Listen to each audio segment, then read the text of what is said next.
All right, so welcome everybody. How are you guys doing today? That was lame. So we have some bad news today. Unfortunately, we got a call from Netflix a little while ago. You guys think I'm joking? We can't talk about Arrested Development. I'm just playing.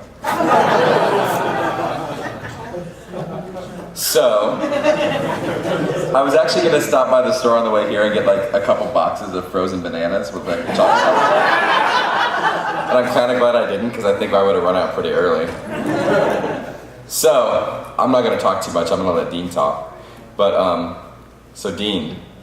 Yes. I think we should mostly talk though about Friday the 13th and stuff sure, like that. Yeah, let's do that. Let's talk about Till Death. So, who here, alright, so here's the deal. We're going to mostly make this a Q&A thing, right? And so if you guys, so we have some rules. I do a lot of talks to like elementary school kids. So we're going to play with the same rules that I play with them. Which is, if somebody else is talking, what do you get to do? No, we got to listen, right? So we have to be respectful. I appreciate the person who said we're going to talk while everybody else talks. That was good. Was that you, Chris? No. Okay. And then, but we got to do something. So you got to say like your name and your favorite character from one of Dean's TV shows or movies. All right. So, and if it's not Tobias, then you can't talk. All right. Okay. So who's first? Don't you have questions? I have questions. Like, I heard it. There was a rumor that Never Nude came about because of a personal problem that you had. Elizabeth, can you? His wife is here too. So Elizabeth, can you speak to this at all? Yeah. Can you speak in a very? I'm just playing. All right. So Dean. Yeah. So Netflix picked up a series that didn't exist anymore. Can you talk a little bit about how that came about? Well, yeah. The show got canceled at the end of the third season. We were all very bummed. We poured ourselves into it. We were very excited to continue doing it, and I guess nobody watched it, or not enough people watched it. So they canceled it, and we were bummed. And as the years went on, there was a desire to do the Arrested Development movie. Nobody had really hired us to do it, but we sort of thought we would start working on it, and maybe somebody would make it. And so Mitch Hurwitz, who created the series, Jim Vallely, who is his writing partner and one of the executive producers of the show, and myself started laying out the movie. And we would go to Mitch's house, and we would spend all day working and batting ideas around, and we were outlining, and we were trying to put together what we thought would be a great movie. And it became clear that it was just going to be gigantic. It was there was just so much story that it would never fit into a single movie. So we're trying to figure out what to do, and I guess it was Mitch's idea that maybe we should do another season of the show if somebody wanted it. And it turned out that Netflix wanted it. And we were really excited about that because, it seemed like a new frontier. It's nobody had really done a full-on broadcast quality streaming show. And they seemed really excited about it. And it was, I guess Arrested's a pretty big hit for them on Netflix. So they wanted to do it. And then it just became a challenge to, get the whole cast together and do the thing because they're all famous now. They weren't, they weren't that famous when the show started. And they're all movie stars for the most part. So, we had to try to figure out how to get them all together and how to conceivably, do it. And it took a while. I mean, I guess I've been working on it with Mitch and Jim for probably 2 years now. So it's been kind of a long run. I actually can't believe it's about to premiere. I can't believe it's done, to tell you the truth. So how many of you out there knew about it on TV, watched it on TV okay, so how many came through Netflix? All right, so how many of you were like me and watched all 3 seasons in like a week? Or less. So have you guys ever watched Portlandia? Who here has seen that? So I don't know if you guys remember the Battlestar Galactica thing they did, right? That was like me. So luckily I was able to feed my children by getting back to writing my books after, my publisher sending me letters like, where's my stuff? And I'm like, I'm sorry, but I'm wearing my short jean shorts right now and watching this episode, so you guys have to chill. And they let me get past that. So I do have one question though. So I married my wife in part because I thought she looked a lot like Charlize Theron, and she does. And I heard there was one time that you actually like were showing like you got to like snuggle up with Charlize during. Is that? Well, be honest. Okay. During season 3, I was running the set, so I did some of the writing on the show then, but I was mostly in charge of the shooting of the show. So when Charlize came on to do her 4-episode arc, first of all, she's beautiful and a movie star. I mean, she's everything. You're talking about her inside, though, right? Yeah, inside. She, so she's sort of wonderful, and we were shooting a scene in Michael's bedroom, I think. And so between takes, she was laying on the bed and I was sitting on the bed with her and we were talking through some stuff and I guess laughing about some things. And what I didn't realize, what I had forgotten was that there was a feed from all of the cameras that went into the writer's room, so that as we shot, Mitch Hurwitz could, see what we were shooting, and if he had a note or something, he would call me on the phone and give me a note, and I would take care of it. So I went back into the writer's room, and everybody was just sitting there kind of grinning at me, and they said, did you enjoy laying in bed with Charlize Theron? I said, yeah. And thus came on set the no spooning rule from there on out. Yeah, I was banned for that. But I you just forget that cameras are on you all the time. So that's what happened. All right, so I don't know about you guys. I was talking to Dean earlier, and so I would go back and forth like who is my favorite character on that show because some episodes it's Buster. And some episodes it's Tobias, and then there's other episodes I actually like Hermano. But who's your favorite character? Because you've never actually told me if you had one. I don't know that I do. It's like kids where you have to like that you love them all the same but different. No, I don't think you have to love them all, but do tell. But I do. I mean, they're all really fun to write for because they're so specific. And the actors are all so good. So I mean, Job is fun to write for. He's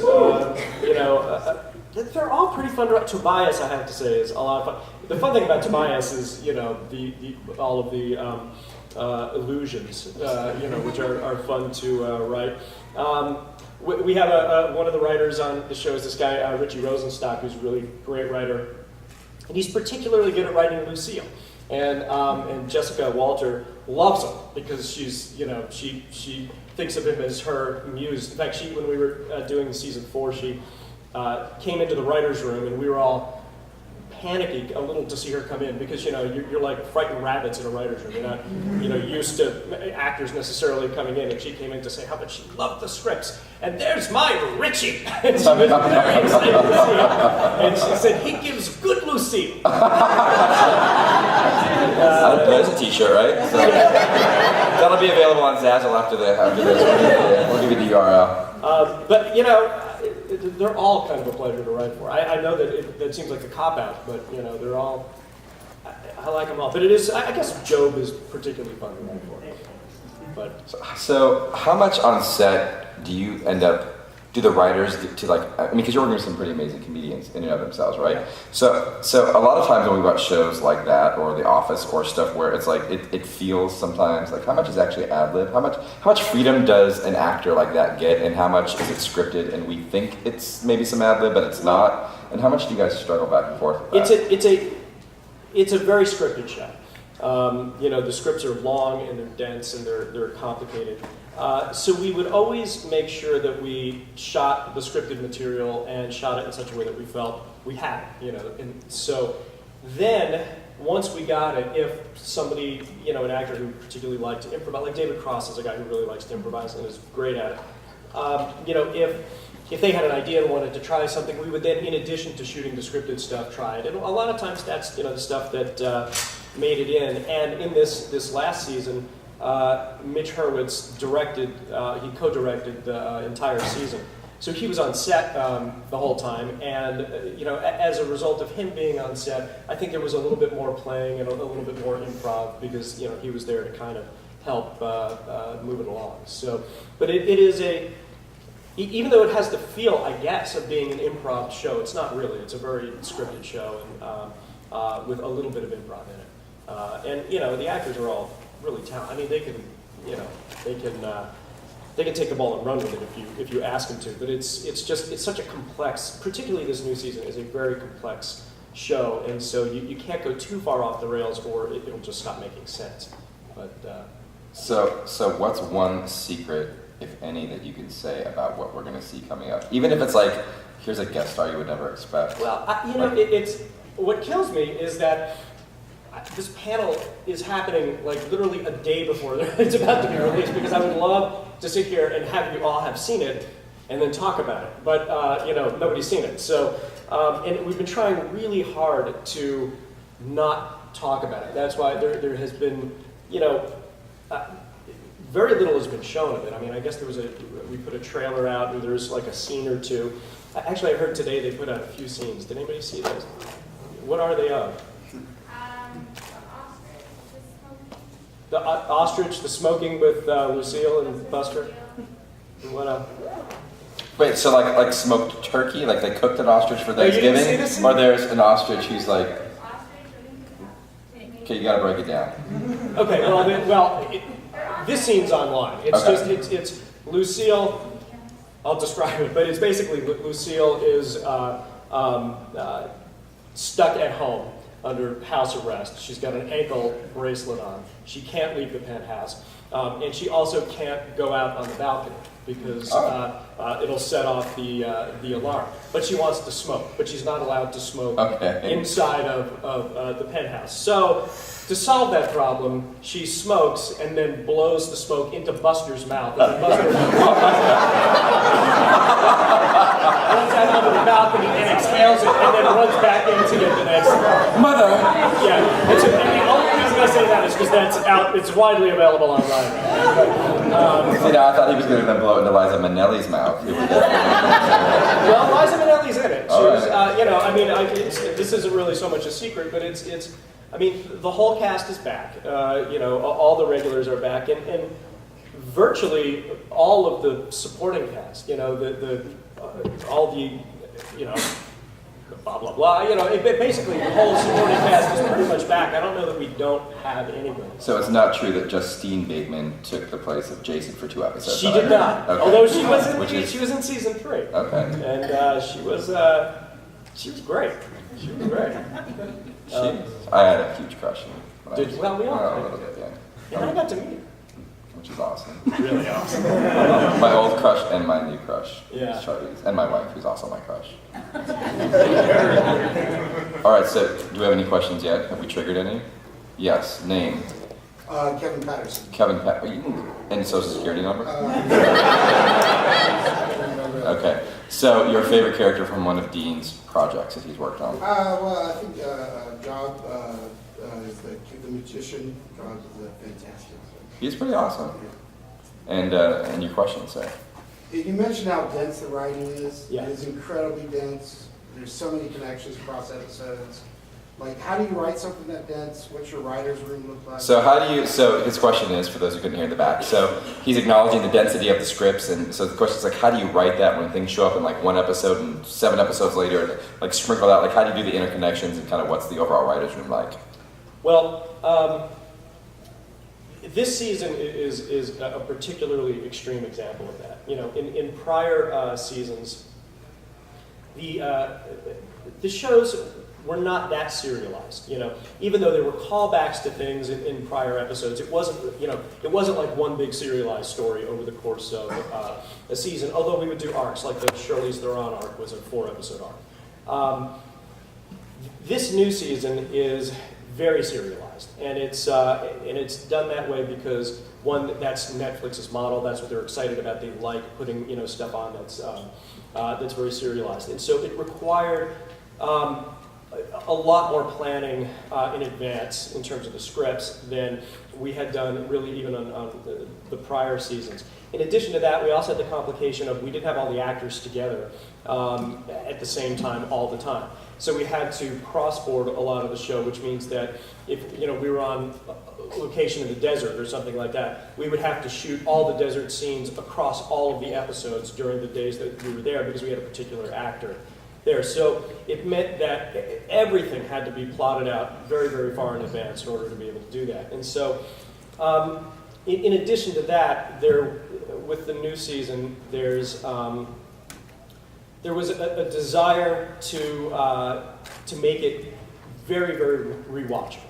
Particularly because it's on Netflix. And so we wanted people to be able to watch the season one time all the way through. And the way to watch it, I know online there's been some discussion about this, but really you should watch the episodes in the order that they're presented. Even though you can watch them all at once. Watch them in the order that they're presented at least the first time through. And then if you were to go back and rewatch stuff, then you can watch them in any order you want to. But the reason for that is because we wanted to present the show so that what you're watching in the moment sort of makes sense, but then when you get to a later episode and you start seeing maybe that same event that you saw in the first episode from a different character's point of view, you then pick up all this new information in a completely different context for that scene.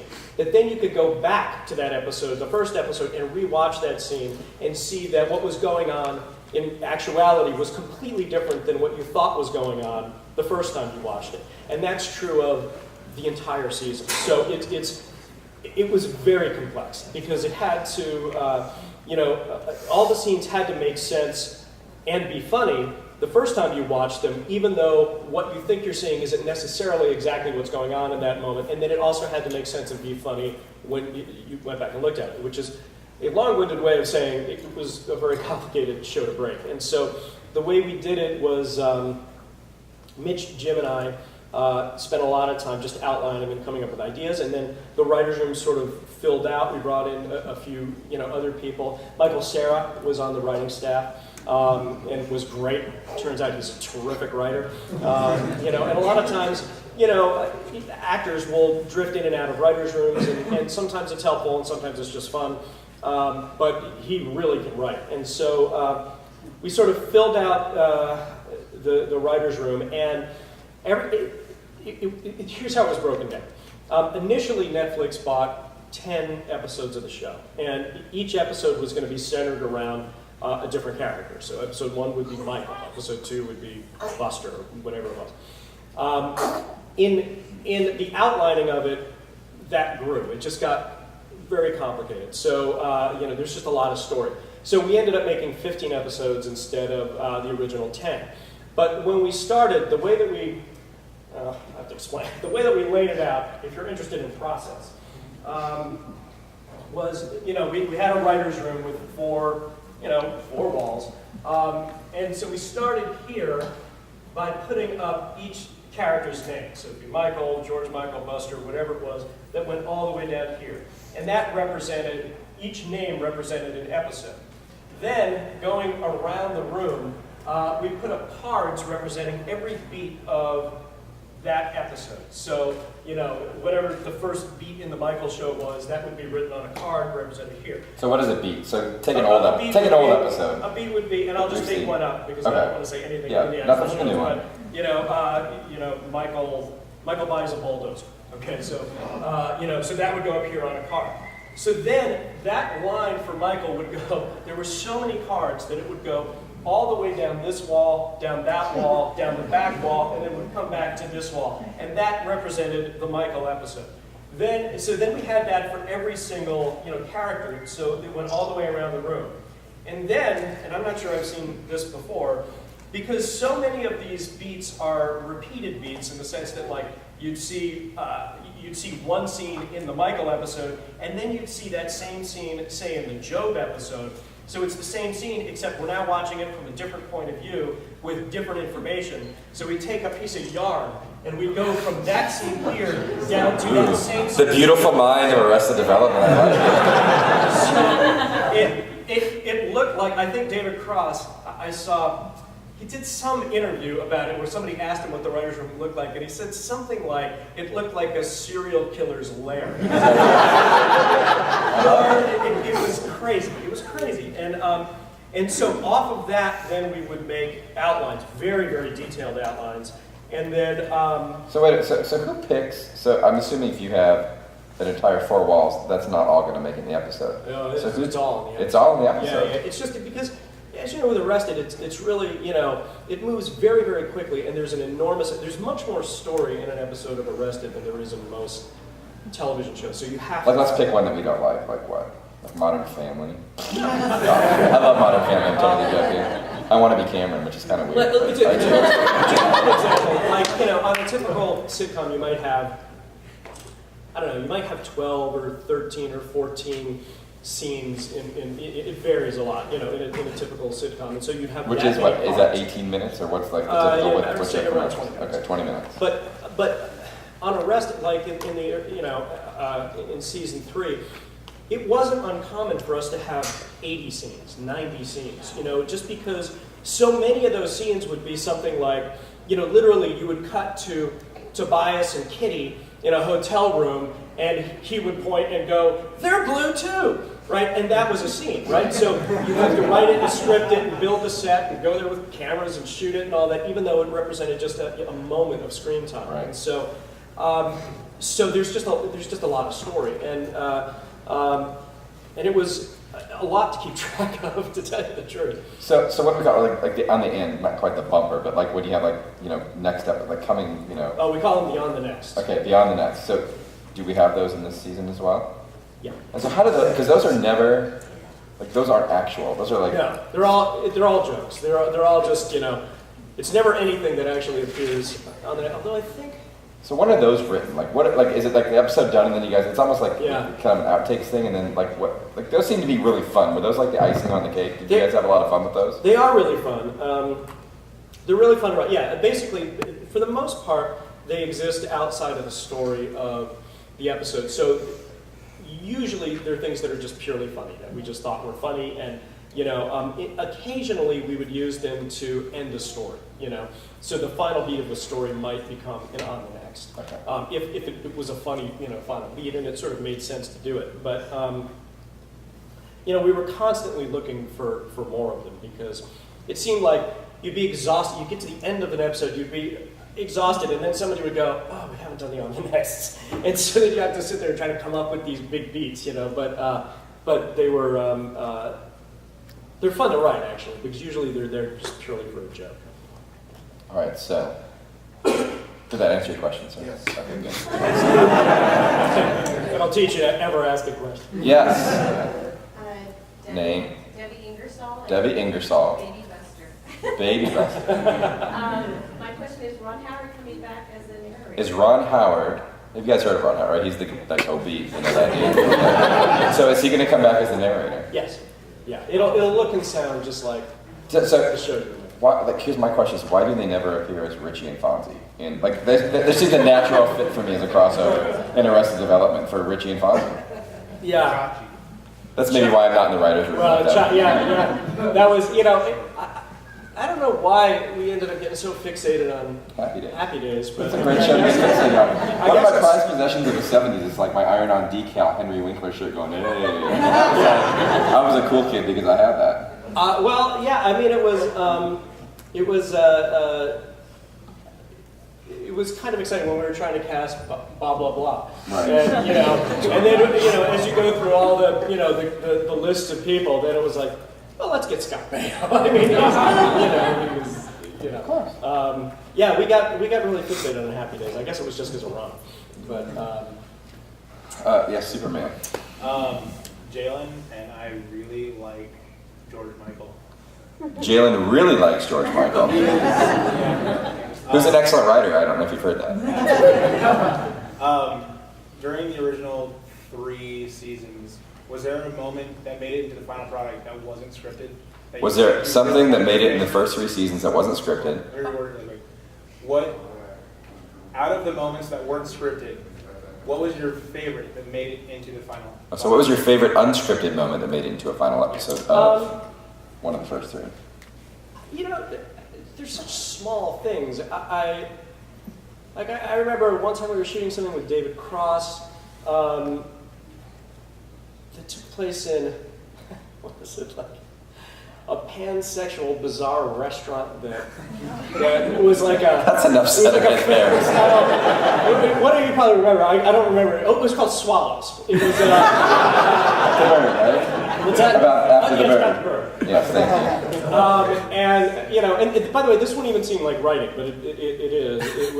It involved Tobias telling a story. I think about Kitty, and then we flash back to the telling of the story, and then he was working as a waitress at the restaurant, and then we cut back to Tobias, and so we shot that as he was finishing the story. So we shot that, and then I remember David saying, because it involved Kitty lifting up her shirt, and he said, I think it would be funny if when we cut back to me, you cut back to me, having my shirt, lifted up as if he's been telling that story. It was like, okay, that's funny. So, we shot it the scripted way, and then we shot a take of him doing that, and that's actually, I think, what we used. And again, that's the kind of thing that almost doesn't seem like writing, but it is writing. It's all, those are all beats that you have to, think through, but there's a lot of stuff like that's just what popped into my head, but. Yes? Not you, but I'll let you go. Therese. Because I didn't do a very good job saying yes. Anyway. So Therese is who loves Joe. Okay. Or God. I heard a lot of stuff. I was reading up on you last night, and She was reading up on him, so she was stalking him online. Which is always a great way to start a question, by the way. You just got to the bar. I was right. I wasn't that hard to find. But I was reading up that you said that it was a lot different working with Netflix as opposed to Fox because of how they kind of conducted. They weren't really on the set or anything in the business. So kind of what's the difference between working with Netflix and Fox? There was a difference there. Well, typically, and not just Fox, but any network, they're the buyers, so they have lots of notes and lots of thoughts. It's their money, and it's you typically deal with them very intently on every aspect of it. But with Netflix, they were really just fans of the show. I mean, those guys, Ted Sarandos, and the people at Netflix, they just loved the show. And their attitude was sort of like, we trust you guys, here's the money to go make it. And so they would, occasionally they would come to set, but sort of in a cheerleading mode, just like, we're just happy to be here, we're excited to see what you guys are doing. And they were great. I mean, it was, they were just purely a pleasure to work with. And none of us had ever really been through that before because, we've all done a lot of television and you're very used to kind of working with networks, and Netflix really didn't act like one. They just... So I just want to make sure we get this quote right. I'll never work with Fox again. No. Don't say that. He'll never work. Fox is low, and Netflix was low. All right, so I'm gonna here. So I'm Ben. Ben. And I'm Buster. Ben is a Buster. Barry is wearing Buster gear. I am wearing Buster gear, although I think the bios actually is really kind of better. Buster's pretty cool. But at any rate, sort of. Because like Buster's relationship with his mom is a lot like mine with my relationship with my mom. I'm just kidding. That's really gross. Funny on the show, but not so funny in real life, right? I mean, my mom's pretty and everything. I'm not going to go there. You should talk to my brother. Oh, man. He's got the willies. All right, so Ben. My brother and my mom and your mom could, like, double date. This just turned therapeutic. And it's kind of creeping me, man. All right, so Ben. So I assume you at least had the opportunity for a lot more freedom as to what you could do or what you could get away with working with Netflix as opposed to being on network TV. And so how did you decide? So I think what Ben's getting to, you want to know the freedom between Netflix. What I think he's getting to is Jason Bateman shirtless in any of the episodes. Is that it? Yeah, I mean, because they're not a broadcast network, there's certainly a lot more freedom. I mean, you could show or say, a lot more. That said, I think we we want it to feel like Arrested Development. We didn't want it to feel like some bizarre, alternate universe version of the show. So, so even though we could do more, and even though there's some extreme stuff in it, it's not like something that you would say, oh, this is like an HBO show. So this is not like Game of Thrones. Yeah. In other words, when you look at the beginning of it, you're not going to see, a list of codes. It's not going to say N and L and V. You won't see any of that. Let's say rocks. All right, I saw one in the back. So in the bearded gentleman. Is that a beard? I can't tell. I think so. Batman. I'm Renee, favorite character is Kitty. Renee likes Kitty. Hey, That's cool. Kitty. I didn't expect that one, so I kind of like that, man. I used to see it when everybody else act. I like that. Awesome. Spring break, right? Right. Are your hands? By the way, your hands aren't blue right now, are they? Okay, cool. All right. My question is, I know there's a lot, because of the cancellation, there's a lot of jokes or running gags that weren't really addressed. Yeah. And I was wondering if you had one, because I know one of them that I read was Tobias is an albino black man. If you had one that didn't get addressed that you hope would, or? Things that got wrapped up in season 4 that were left hanging in season 3? Is that the question? What do you say? But are you saying is there even some that didn't? Yeah. Is there anything you could talk? So is there anything that didn't get wrapped up in season 4 that you think maybe should have been addressed? Like, Oh, I guess. Do you have to ignore the albino black man part because that might show up in season 4? No,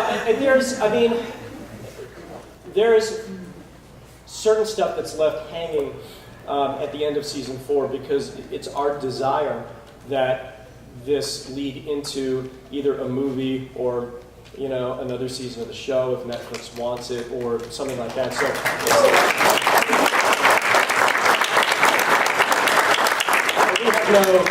nobody's asked for it yet. So again, the quote is Dean Lorey guarantees a 5th season.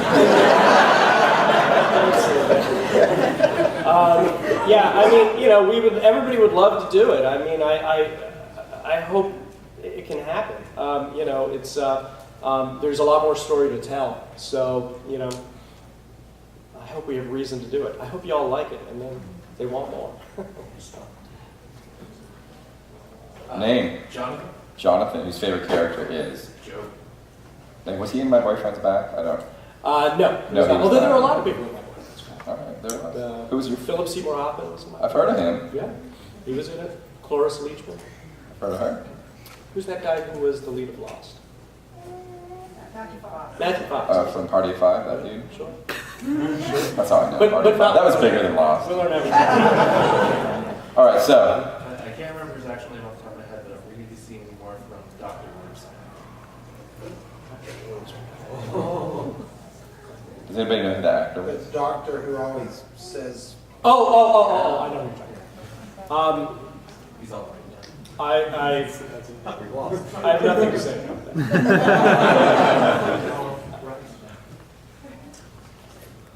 Wait, are you holding a lightsaber? By the way? Yes. And you have a Doctor Who shirt on. Yeah, well, That seems to be a little. I want to kind of. It's a mixed message. That's like a Nike hat with like an Adidas shirt and like hush puppy shoes, dude. That's like, you're just rocking nerdom right now. I like it. All right, name. I'm Sean. Sean. My favorite character is Job. It's a lot. A lot of people like Joe. Will's a bad man. Will's He's a funny. good guy. And actually, I have 2 questions. One. Oh, this is a one question limit thing. No, I'm just playing. First one, like where can I get a cornball?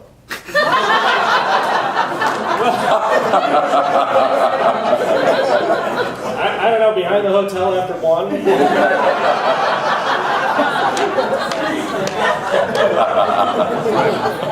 And my second question is, what's the story behind the creation of Franklin Delano Bluth? Franklin Delano Bluth. So what's the story behind that? Yeah, I actually don't have the answer to that question because I wasn't there for that. Oh. So I would answer that if I knew. But You could make something up. I don't know. No. All right, in the back with the green long sleeve shirt. My name is Megan. Oh, Megan, are you wearing a green long sleeve shirt? Cool. Then go for it. I was totally thought I was being definitive, and I wasn't. So Megan, you go. No. You seem nicer than him anyway. I don't really like him very much. Ladies first. Yeah, ladies first. Megan. It's Greg. Megan. It's not even. Megan, I'm not even listening to Greg, so I could care less what he says right now. I'm all about Megan right now, so let's do it. Me and you, Megan, it's just us here right now, alone. So just go for it. So Megan, your favorite character is? Well, it depends on the episode. Can I say go bias? You can say goodbye. I like that. Was there anybody in the main or the auxiliary cast that was really hard for you to get back? Or was everybody like, let's do this? No, they all Who wanted. was a prima donna that said, no, I want double the money of George Michael? No, I mean, they all really wanted to do it. And Actually, guys, Dean was the hardest one to get. He's like, Yeah. and whatever Jason Bateman makes, I want that plus $1. They all really wanted to come back. I mean, everybody desired to do it. The biggest difficulty was just everyone's schedules, because some people were on TV series, other people were doing movies, and it was just hard to get all the schedules to work out so we could get everybody in the same place at the same time to do it. But they all really wanted to do it, and that was the only way we were able to. I mean, there's not many examples that I can think of TV series that have been canceled. The stars went on to do other things and became very successful, and then all came back to do another season of the show. I mean, it just doesn't. I'm trying to even think of an example. It doesn't happen a lot. But Maybe the stars from Joey. Maybe. I'm still waiting for a Joey reunion right now. So. Yeah, but they all really wanted to do it, and everybody did. And we have all the guest cast came back. It was. We pretty much everybody and a lot more. I mean, there's a lot of new characters too. So it's not just a greatest hits or something. It's new story and a lot of new characters. So. All right, so you work with a lot of cool people. Henry Winkler. Henry Winkler's great. You work with OB. So when's the last time that you actually felt starstruck? Is that even possible? And not because it's I'm such a big deal on TV. I did get to work with pretty neat people. So I mean, it's just a part of your job, right? So it is a part of it. But I just did this new with David E. Kelley, this pilot for CBS that got picked up, and it's going to be on the air in the fall. It's called The Crazy Ones, and it stars Robin Williams and heard of him. Gellar. What's that? I've heard of him. I have to say, meeting Robin Williams was, I was pretty starstruck because, he's such an icon, and I grew up, just enthralled by the guy. I had comedy out, for me, he was just gigantic. And so, I think sometimes, when you meet people that you've known since you were a kid, that's a big deal. So meeting Robin and working with him was, that was a big moment for me. So, I loved doing that. Well, I first discovered him through the Snickers commercial, so that's where that's sad to me. That's sad. He's bigger than a Snickers commercial, man. He's like Robin Williams. He's the genie. He is the genie. He is the genie. And Mrs. Doubtfire. Look, he probably just likes and more. He probably does. But when we did the table read for Crazy Ones, all the actors had to introduce themselves. They were asked to introduce themselves, and so which is a little odd when your cast is I'm Robin. famous, but and he said I'm Robin Williams, formerly Mark. Okay. So here's my question. So we said very scripted on Arrested. Yeah. And then The Crazy Ones, and Robin Williams steps in the room. And the one thing I can tell is I'm guessing he's Robin Williams all the time.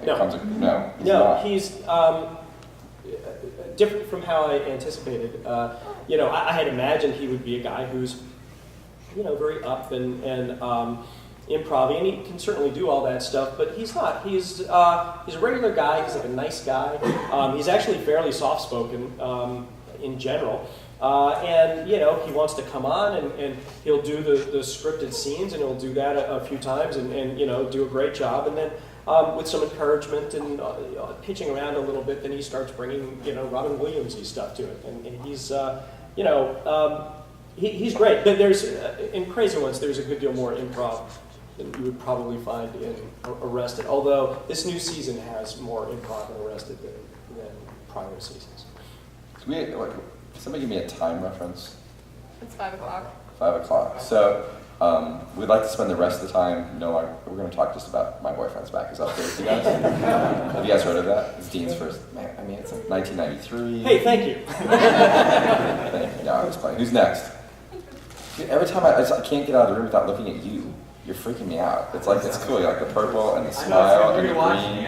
Yeah, it's like, I can't, it's like if you were a book design, it's like you would be the title. Because like my eyes keep, I'm just like. Yeah, we would pick you up. Yeah, it's like, that's awesome, man. Congratulations, that's good. I need to start wearing that at home so I can get attention from my kids. That's good. So, all right. So, did you have a question? Yeah. Okay. So, what's your name? Okay, I'm Spencer, and my favorite Spencer? character. Yeah, my favorite. I mean, I've never met a girl named Spencer. That's really I cool. get that I a like lot. that. But my favorite character is Mrs. Featherbottom. Mrs. Featherbottom. And my question is, obviously it's been a long time since the original 3 seasons, and things have changed like culturally a lot in terms of pop culture. Are we going to see things like maybe having a Twitter or stuff like that going on now? By the way, you said maybe twice. Perhaps, maybe. You know, again, because I really don't want to get into spoilers on the season, I will say that, yes. That there's... Wait, I didn't offend you, did I? That there's All right, good. I just want to make sure. I did now. That absolutely is you know, to an extent part of the new season. All right. Dude, come on. Share. All right? Superman would share. We'll come back to you, Smallville. Hold on. Okay. All right, in the back. Yes. Yes, my name is Wazzy. Wazzy, that's a badass name. And my favorite character is Joe. So I need to write that. I do like a name collection, so you might show up in a book sometime. I mean, like, don't get credit. I'm not paying you a dime, just so you know. It'll just be some dude named Wazzy, but that's pretty cool. All right, so your favorite character was? Joe. Joe? Yeah. Are you a magician? No, I wish. That'd be cool. Oh, I'm sorry. At the end of season 3, like, you get... I'm sorry, which show are you talking about? Arrested Development. Okay. I just want to make sure it could have been Brad Garrett, right? I mean, it could have been. Could have been. Yeah, so I just want to make sure. So I don't know if you guys knew if you guys were gonna when you were gonna get canceled or not. But did you guys with all the stuff that ended at the end of the season? Yeah. Were you guys just throwing that out there? You guys were like, well, this is our last season. Fuck it, we'll just. Whoa. Okay, kids in the room. Forget it. Wazzy, you're not. You might have just written yourself out of the book. Well, first of all, we knew it was canceled. Yeah, well... Did you expect to tie it back in the 4th season? No, we have to answer these questions now. Yeah, I mean... So at what point in the season did you know, going into season 3, when did you know, we're done? But before we shot, I guess it was about the last 4 episodes of season 3, we knew it was canceled. And it wasn't like it was maybe canceled. It was canceled. So we did kind of feel a little bit of a go for broke attitude, and that's where I think Save Our Blutes was one of those episodes where they think that they're not well liked, and what can they do to make themselves more liked? And I think some of it was supposed to be in 3D, and they bring in celebrities to try to boost their appeal and all that. All of that was kind of a reaction to our knowing that the show was canceled, and it wasn't like for a minute our thinking that might make it not canceled. Yeah, there was a certain kind of go for broke aspect to those last few episodes, and we didn't do anything intentionally at the end of season 3 to thinking that maybe it'll come back and maybe we'll answer questions in the future, because we really kind of it pretty much felt like it was over. So we were just trying to end things as good as we could. And that said, you'll see in season 4 there are many threads that are picked up that the way we ended it in season 3, you'll see that season 4 continues some things at the end, even though it wasn't at the time necessarily something that we thought would continue. So did George Michael and maybe go to prom together or anything? I mean, that wouldn't be in season 4 because they're too old for that. Yeah, it's just don't Can't go there. All right, I tried. Sorry. All right, Joker. We're gonna give you a shot. All right. Your real name is? All right. My name is Kale. Kale. My favorite character is Michael. Michael. All right. With all the subtle hints, with Buster losing his hand, including when Lupe got the hand share, and he says, "I never thought I missed a hand so much." It just seems like that just was going on forever. Like, how long were you planning on him losing his hand? Well, it was always part of the show that we would lay in things earlier, earlier in the season that we knew would pay off later in the season. So even though, before we sort of talked a little bit about that the show is not particularly serialized, it's not serialized in the conventional sense of a drama where you're, I don't know, maybe following a case over the course of a season or something. But there were certainly touchstones throughout the seasons where we knew that something was going to happen later in the season, and so there would be hints and things like that earlier that in the moment, wouldn't necessarily make sense. But we hoped that if you went back and rewatched those episodes, you would then see that stuff in there and go, oh, that just the idea was that stuff would just be fun, and and this was really before DVRs were all that popular. There wasn't like a great or easy way necessarily to go back and rewatch stuff. We thought maybe people would tape stuff and all that. Like, we did lots of jokes that were really just meant for, I don't know, like if people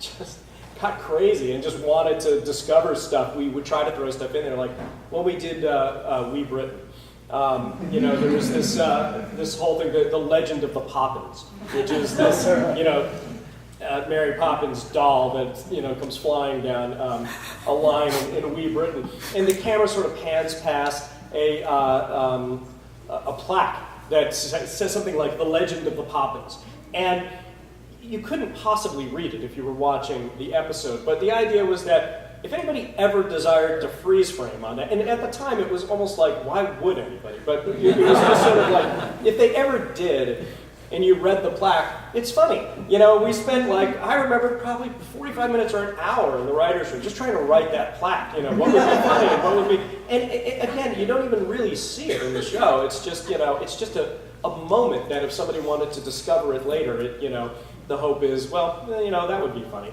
So a lot of the series is like that, with just moments that are sort of thrown in that aren't meant to be in the moment, necessarily important, but that hopefully in subsequent viewings, you find that they have some weight. So what's like? Has there ever been any stars or anybody that approach you Because I know Mitch is pretty popular. And they're like, hey man, I just got to work with you guys. I love Arrested. I want to be in that. Well, there were a lot of people. I mean, you kind of got a little spoiled because again, it was just a TV show and a failed TV show. I mean, we weren't really getting ratings, and yet we had, there were a lot of people who, like Charlize Theron was somebody who was just excited to do it, and it made sense for the character that, we needed to cast.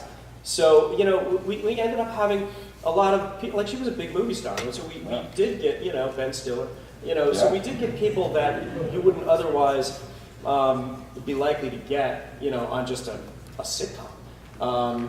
That were interested in doing the show, which was really fun. I mean, occasionally we would write for somebody, but for the most part, we would just write characters and just say, who would be great for this? And a lot of times it was people that weren't really even necessarily big names, just people that we thought were terrific and would be fun, like Bob Einstein, who played the surrogate.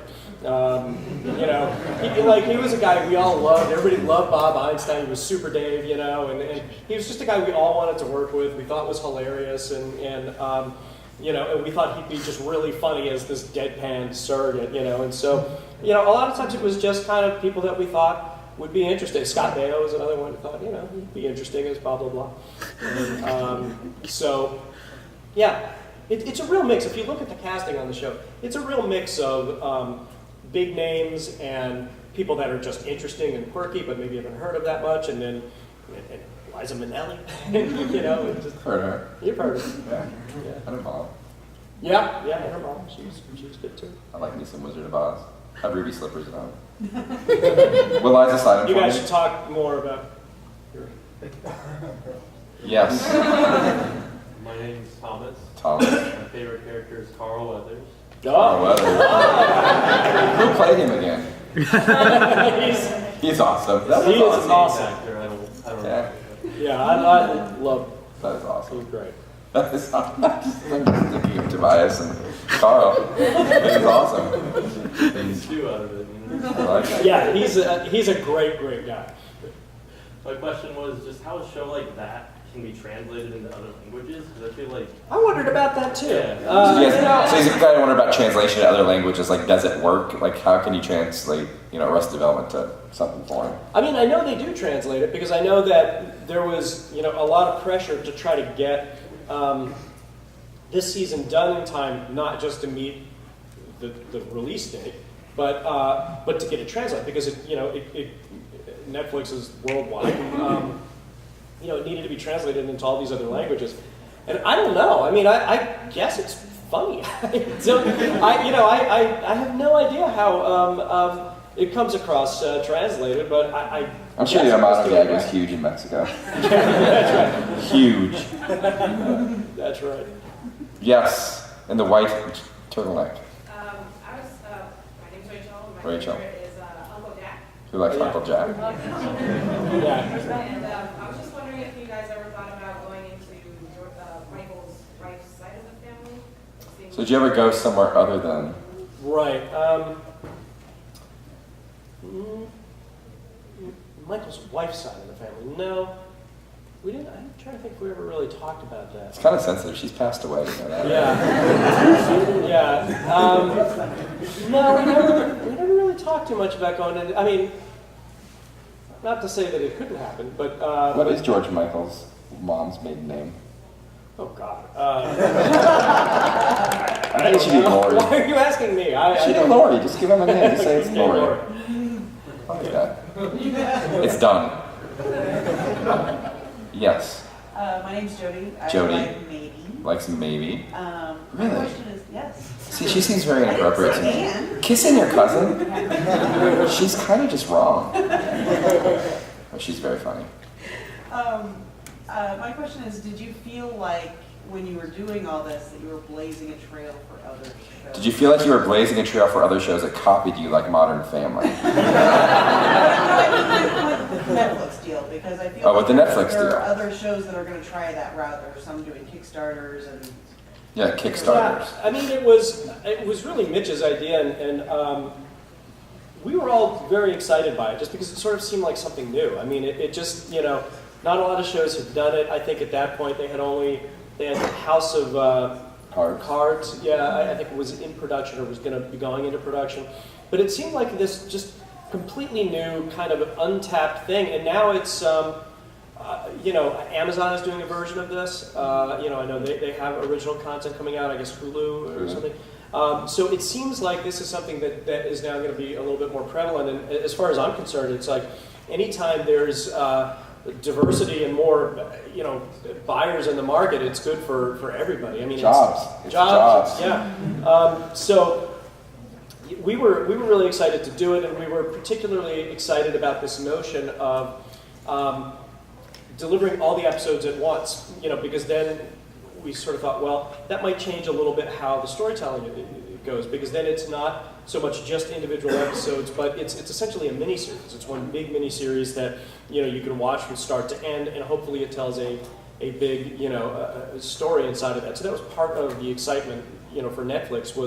It's just a different way of doing something, and they're the only ones I can think of really that are putting out seasons of shows all on the same day. Do you have a take on that, one way or the other? I'm dying to see how it plays out. I mean, I guess people really like it because I think House of Cards did very well, and Hemlock Grove I think did well, and what they were basically saying was, they know how people watch shows on their network, and that, you know, the people tend to like to binge watch their shows, and so their attitude was kind of like, well, why make them wait? You know, like if people are excited to see something, why not just give it to them? And so we were like, okay, well, yeah, that sounds pretty good. I don't know how people will watch it. I hope they... They'll be watching it at midnight until like 15 episodes? I hope people half take hour, breaks. 7 episodes. From midnight to 7:30 they will be watching it. I mean, the truth is, you know, you can only laugh so much. You know, it's like you need to take some breaks so that you can come back fresh. Like I would watch maybe 3 episodes and then take a break, have a bagel, do something, and then come back and then nice and refreshed. Watch How many of you will be doing that? How many break takers out there? Yeah, that's what I thought. There's a lot of material. It's 15 episodes. It's a lot of many hours of material. It didn't take you guys that long to do it, did it? So give me because you know 9 to 5 is what you guys work, right? Yeah. Like writers work from 9 to 5. Yeah. And with LA traffic, you guys are you Regular 9 to probably leave your 5. house at 8:50. You Right. get there at 9. Right. To work to 5, and you're home by 5:15. Elizabeth has dinner on the table. Yeah, that was exactly. The kids are quiet. Yeah, you know, that was exactly perfect, how it, right? how it worked. How does that work with you guys? The hours on Arrested are kind of legendarily long, and but people are passionate about it, and you know, excited to work on it. So, you know, it's not a 9 to 5 job, but that's why it's hard for me to believe that it's actually done. It's about to be released because it just seemed.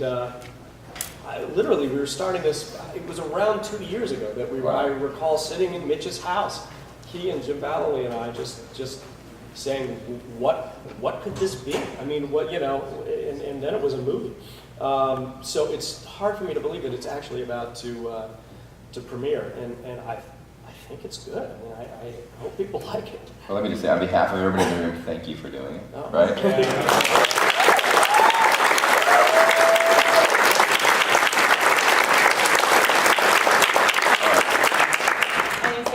Gabrielle. I like Buster. Likes Buster. She could probably hook you up. Huh? I think Buster's still single-ish. My question is, why did you guys pick Phoenix? Because the whole time Michael's talking about moving to Phoenix, and I know in the trailer he's at Sky Harbor, which is great jokes for from Phoenix. We all know about the car handles. But I was wondering why couldn't. You know, it's just Michael's dream. You know, and well, you know, why anywhere really? I'll say that Phoenix is a little bit of a character in the show, as you can see from the trailer. If you saw the trailer, there's there's a Phoenix is present in the show. So I wouldn't say much more than that, but it's you know, as you know, it's Michael's dream, and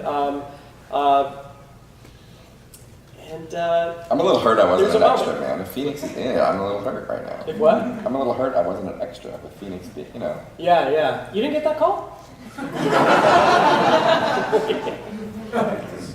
Yes, sir. That's you. My name's Chad. My Chad. favorite character is Franklin. And, I have a question. So you mentioned that the show has a lot of different scenes. How difficult is it to go to people and say, I want to spend like $100,000 on 5 seconds of screen time? Well, you don't really do that. You don't really go to them and say that because they'd probably get panicky. So, you know, it's just you have a budget for the episode, and then you just have to work inside of it, you know, and it just means that you have to be really creative about, you know, how you shoot stuff. A lot of it is smoke and mirrors. A lot of it is, you know, if you only need 2 walls in a set and you don't need a full set, you just put up those 2 walls and you shoot against that, and you just, you know, you do everything you can to try to make it, you know, economically feasible, and it's also, it's the style of the show, and a lot of that stuff too is post-production stuff where you might cut away to a drawing or to, you know, a newspaper with, you know, a headline that's funny or something like that. So, you know, a lot of those things, even though they have to be written as sort of separate beats and you have to come up with all that stuff, you know, it's not necessarily always something that you had to physically shoot with a camera in production. So, but it's the style of the show. So I think people kind of know, people know going into it basically what the show's going to be like. So, you know, it probably was hard for Mitch at the beginning when he was, you know, when it was completely new. I mean, he created this thing and was designing this whole sort of new way of telling stories to get people on board with that, but he miraculously did. Purple hair, which I don't think is your real name, but that way he wasn't gonna like jump on your question because he doesn't have purple hair. My name is Laura. Laura. Right now, I think my favorite character is Lucille. Today is Lucille. I really dig too. I think she's in my top 4. And my question is, With a like, bullet. there's this theme of like inappropriate relationships within the family. And A theme of inappropriate. I've not caught that. Are you serious? So, I was wondering if there's anything that like it was pitched that you guys decided was too uncomfortable, or was there anything like? So what was so creepy it hit the cutting room floor? Like something that was broadcast, like something that actually made it on air that people were like, I don't know, we should do this, but you guys went with it anyway. I'm trying to think. I mean, we pretty much did it all. Like, it's hard to. I mean, I guess, you know, it's actually hard to believe that questions of taste came into it. But you know, there were times certainly as we would break stories where we'd say, do we want to go that far with something? But it never was. If we chose not to, it really was never a question of, we think it's, you know, inappropriate or something like that. We didn't do a lot of censoring with that. It was really more a question of, did we think it was right for the character? You know, because sometimes you come up with something that is really funny, that, you know, makes you laugh, but you go, geez, it's just not, it's out of the character that we've established for this person or that person. And so, you know, sometimes we pull back from stuff just because it just didn't seem to be right for the world of the show, not because, you know, it was, we were afraid of it, because I think we've, well, I mean, but even think about like Charlize Theron, right? And we all know like what. Yeah, there's certainly. So that is a question though. Like in today's community, like we live in a pretty PC world, right? Where like anything you do, you can get in a lot of trouble for. Yeah. Like how much? Because one of the hardest things I think as a writer is like you're your harshest critique, but there's a lot of self-editing, and when you self-edit, you squash everything. Yeah. So when you have like do you guys have like the free, like anything goes in the writers' room, we're not going to be offensive, and we like how do you get there without self-editing and really hit those beats and be funny? Well, in the writers' room, you know, we try to make it a very sort of safe environment to pitch stuff, because you can't write if you don't feel like you can fail, and so you know, pretty much, you know, you're free to pitch virtually anything. And then our attitude kind of has always been, and it comes from Mitch, is just our only responsibility is to be as funny as we can be. And you don't really know what people are going to find offensive. I mean, it's, you know, what's offensive to this person may not be offensive to this person, so your only responsibility really is just to try to be funny. And the only way you can do that is by going with your own gut, you know, what makes you laugh, because you can't, you know, you can't really know. And so we really just always worked from that. Just, you know, did we think it was funny?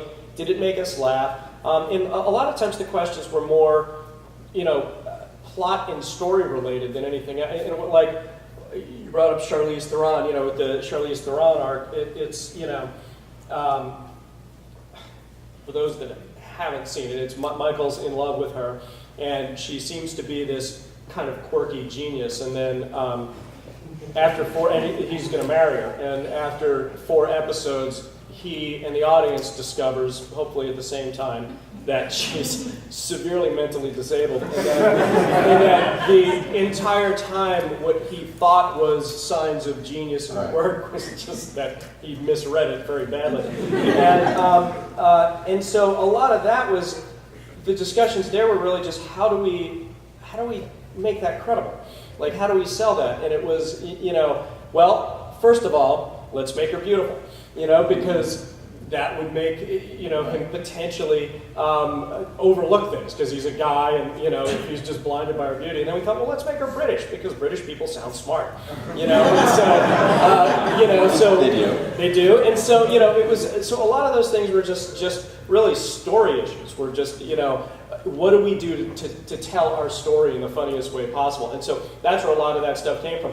And that's where, you know, We Britain came from, because it was, you know, once we decided that she was going to be British, because we wanted her to sound, you know, smart, then it was like, well, where does she live? And so then, you know, you could say, well, I don't know, she lives in an apartment somewhere and she's got a place, which is fine, but not particularly funny. So then, you know, you start going down the road of, well, what would be funny? Like, you know, and so, and I think sort of concurrent with that, we had somewhere in there, just in general pitching, was this notion of, you know, there's Little Italy, and, you know, there's, you know, Chinatown. You know, there are all these other sort of areas in our culture that we talk about. But what if there's a wee Britain? You know, you know, what if there's an area where just British people live? And, you know, and what if they're on Greenwich, and then you just start to pitch on that. You know, what if they're on Greenwich Mean Time? What if, you know, they drive on the opposite side of the road there? What if it's just, you know, and so, you know, those all just sort of became pitches. And that was a notion that was just sort of filed away. Like, you know, sometime we should maybe do something about wee Britain. And then when we had her, you know, as a British person, then it was like, well, she should live in wee Britain, and then that gives us an opportunity to go to wee Britain. And so, I know this is far afield from your original question, but I mean, that's how a lot of the show, you know, a lot of the show gets written is you know, people just pitching on things that they think are funny or unique or whatever, and ideas that we like, we write down, and they're all kind of filed away. And then as you begin to put the shows together, you just start seeing threads and connections between all of those things, like Charlize and Wee Britain, and so that's where a lot of the sort of off-the-wall, you know, comedy would come from on the show, is just making these odd connections between things that we just found funny, you know. So do you have any memorabilia at home, like Buster's Clips? Like, what do you have, like, from the show that's just, like, so cool? I don't have a lot of memorabilia. I have, you know what I do have that I kind of think is cool, although I don't know if anybody else will find it that cool. But you know, we have the Arrested Development Writers Room table. You know, these shows all get written, there's a writer's room, and there's always a big conference table in a room, and then all the writers sit around the table, and then you sort of write the shows. And this is going to be so uninteresting, I just realized. But we, in order to plug all of our computers in, you know, on the table, we drilled a hole through the center of the table so that we could feed all the, you know, computer cords, power cords up through the hole. And so I have the drilled out centerpiece of the Arrested Development. I was going to joke that that's what it was, and that's what it was. That we all signed. I was like, oh, is that the table that I ate spaghetti on? That is so, you know. But that's cool, man. Yeah. Oh, you all signed it too? Yeah, we all signed it. And then that's I think really cool. we got we got a ukulele that says Arrested Development as a crew gift on this, on season 4. So that's cool. Like, I thought he was going to say like something eccentric here. He's Hollywood, you know? It's like, right. Yeah, in my pool in the back, we have the dolphin that ate Buster's hand. It should be totally bad. That'd be awesome. That would have got that fawn. Fawn would have never showed up with the dolphin. Seal. Oh, seal. Did I say dolphin? Seal. All right. It's been a while. Flipper. All right, so we have like time for only 35 more questions. Two questions, 2 minutes. All right, we will squeeze in 2 very quick questions. So one is my redheaded friend with the glasses on her head. My name's Tori. Tori. How many frozen bananas were consumed during the production of Jeez, I don't know. I know, you know, Netflix sent the Banana Stand on tour around the world. And they Wait, with or without the cash? Without the cash. Without the cash. And they, you know, have been just handing out, I guess, free frozen bananas to everybody. And then depending on where it goes, like, you know, if a particular actor in the show, you know, happened to be around, they would go man the banana stand a little bit. So that's been going on. I mean, Ron Howard was handing out bananas in Century City, I think, not too long ago. And Terry Crews, who's a great actor who's in this new season, he was doing it. So, what's that? He's a big dude. He's a big dude, yeah. So it's if you count that, thousands. Did the actors like them? Yeah, I guess. I mean, you know. It's a frozen banana. It's a frozen banana. I know that when we shot, and the only reason I think of this is because I was just talking about, there is a restaurant there called, I'm now forgetting, like Banana Hammocks? Big Emmys or something like that. It's basically the American-themed restaurant in Wee Britain, and there was a scene with Charlize and Michael, Jason Bateman, where they had to eat donuts, big oversized American donuts in this restaurant, and they had to eat they probably ate 15 donuts as we were shooting this. And we kept saying, you can spit it out. And they're like, no, that's fine. That's the craft. Yeah, that's the craft, yeah. It was something. All right, so this will be the final question of the day. And, all right. So this better like change the world with this stuff, right? Is this gonna, are you worthy? My name's Dan. Dan. I love Joe the most. So how'd you all come up with the idea of the ridiculous chicken sounds? That was a worthwhile question.